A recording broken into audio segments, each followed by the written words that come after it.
So, for example, I tell you about myself. When people ask you who are you, the first thing I say, I am Palestinian. Then I say I am a woman, I am a writer, I am an architect, I am an Arab, I am a Mediterranean. So there are a lot of identities that I have, not only one. And every single person in Italy, for example, you are an Italian, you're a man, a boy, a girl, you are an engineer, you are a student, you are from Mantova, you are Italian, you are Catholic. So being Catholic is only one of 10. But if tomorrow there is an attack on Italy, everybody, the identity of being Italian becomes on the surface. So everybody becomes very, very Italian.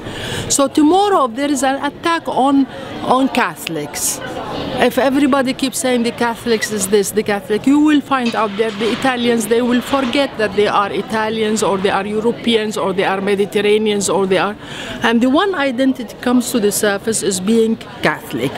This is what happened in the Arab world and the Muslim world. Unfortunately, after September 11 and because of the war that Bush started in Iraq, all of a sudden the Arabs felt that they are being attacked, Iraq is being destroyed, and there has been a lot of attack on Islam and Islam. Unfortunately, I am a Muslim, but I never thought of myself as a Muslim. I always think as a Palestinian because Palestine is being attacked from the Israelis.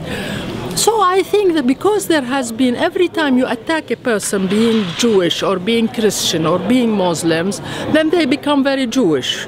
As we all know, in the Second World War, because of the atrocities that happened to the Jewish people, then the identity as Jewish people became very strong.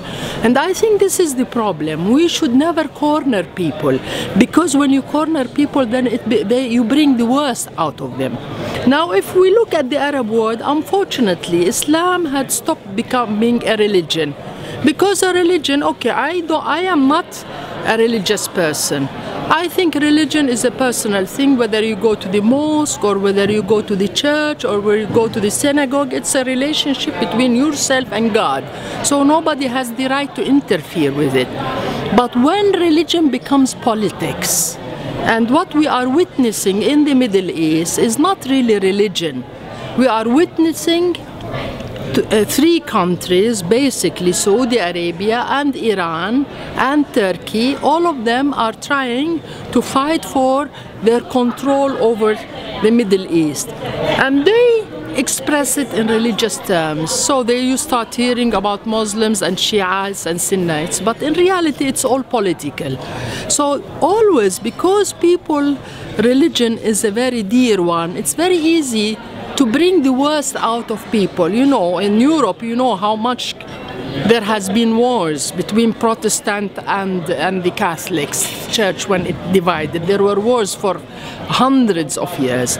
So now I think that the best thing is that we should have states which are not religious. They are not based on religion.